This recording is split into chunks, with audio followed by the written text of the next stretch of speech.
मैं कहता था आपको इंतकाम की सियासत नहीं करनी चाहिए। अरे वाह। और मुझे पहले ही पता चल गया था कि ये जिस तरह हट धर्म और जिद्दी आदमी है, इसका अंजाम अच्छा नहीं होगा। इसलिए तो फिर मैंने पीटीआई छोड़ दी थी। अच्छा, इस वास्ते छड्डी सी। होया हो, और मुझे को गरम तो नहीं थी लग रही जो छोड़ दी। राजा साहब, आप तो पीटीआई में रहते हुए अपोजिशन बेंचों पर बैठ गए थे जाके।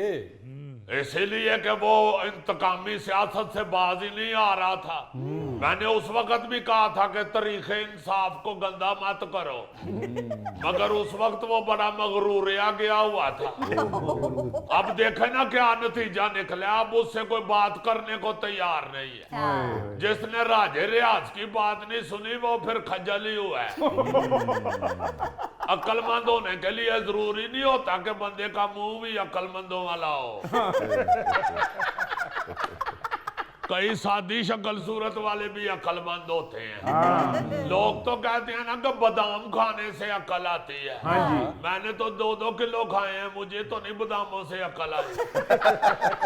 अकल आती है ठोकरें खाने से। और राजे रियाज से ज्यादा सियासत में किसने ठोकरें खाई हुई? क्या कहने राजा। क्योंकि वो बंदा फिर ठोकरें ही खाता है जो किसी की सुनता नहीं है। गलत बात हम सुनते नहीं है और सच मुंह पे कहते हैं, फिर ठोकरें तो मुकद्दर बनती। राजा साहब, ਤੁਸੀਂ ਕਹਿੰਦੇ ਹੋ ਠੋਕਰਾਂ ਖਾਣ ਨਾਲ ਅਕਲ ਆਂਦੀ ਹੈ। ਆ ਠੋਕਰ ਨਿਆਜ਼ ਬੇਗ ਕਿ ਮੇਰਾ ਦੋस्त है, बहुत बेवकूफ है। अब वो तो इलाके का नाम है, ये तो नहीं होता कि इलाके के नाम से बंदा ठोकरें खानी शुरू कर दे। अच्छा राजा साहब, पूछना मैं ये चाह रहा था कि आप ये कहते हैं कि अगला वजीर आजम मियां नवाज शरीफ होंगे, मगर जरदारी साहब कहते हैं कि वो मियां नवाज शरीफ को वजीर आजम बनने नहीं देंगे।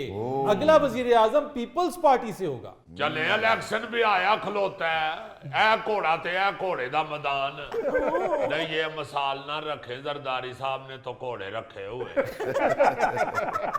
चलो फिर है कर लो, नसदे नु वाण इको जिहा। और नहीं यार, मेरे को नसिया भी नहीं जाता। चलो तेल वेख, तेल दी धार वेख, है कर लो। ठीक है, जित गए तो फिर तेल च पकौड़े भी तल लांगे। देखें, बात यह है फरीद साहब कि मैं असल में जरदारी साहब से उलझना नहीं चाहता। अच्छा, क्योंकि वो मेरे एक्स लीडर हैं। उन्होंने जो कहा है ठीक है, वो अपनी जगह कह रहे हैं ठीक है, मगर मैं कह रहा हूं कि वजीर आजम नवाज शरीफ साहब भी बनेंगे। ये राजे रियाज के मुंह से निकल गया है। अव्वल तो राजे रियाज के मुंह में जो चला जाए वो निकलता नहीं है। और अगर कुछ निकले तो उसका मतलब है वो सच है। क्या बात है जी फरीद साहब, हमारे फैसलाबाद का हर आदमी कहता कि राजा रियाज साहब सच्चे आदमी हैं। ਗੋਗੇ ਇੱਕ ਵਾਰ ਫੇਰ ਪਤਾ ਕਰ ਲਾ, ਤੂੰ ਵੀ ਮਹੱਲੇ 'ਚ ਜਾਣਾ ਹੁੰਦਾ ਹੈ। गौरी साहब, आप जितनी मर्जी जुगते कर लें, मगर इंशाल्लाह तारीख लिखेगी कि सच बोलने में पेश या हबीब जालिब थे या राजा रियाज। वाह वाह वाह वाह जी, भुट्टो। और नहीं, मैं अब नून लीग में हूँ। नहीं जी, मैं हबीब जालिब साहब की वजह ना क्या है।